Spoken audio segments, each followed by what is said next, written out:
A young planet whirling closely around a red dwarf star is changing in unpredictable ways with each orbit. NASA's Hubble Space Telescope observations initially showed the planet wasn't losing its atmosphere to its parent star. 1.5 years later, Hubble observations revealed clear signs that the star's torrential blasts of energy, called a stellar wind, were stripping the planet's hydrogen atmosphere. These extreme changes between orbits and over such a short period of time shocked astronomers.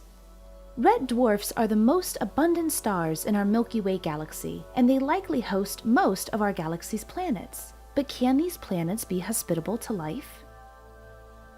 These new Hubble results suggest that this particular red dwarf may have sudden and extremely variable outbursts.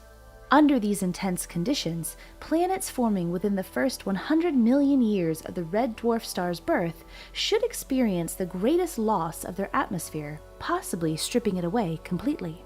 One possible explanation for the vastly different Hubble observations is that the torrential stellar wind shapes the planet's atmospheric loss, sometimes making it observable and at other times not. It may even cause some of the outflow to hiccup out ahead of the planet itself. Stellar models predict this hiccup, but Hubble provided the first observational evidence of it happening, and to an extreme degree. Thanks to Hubble, we're learning more about how planets form and survive around stars very different from our own, helping us uncover the mysteries of the universe.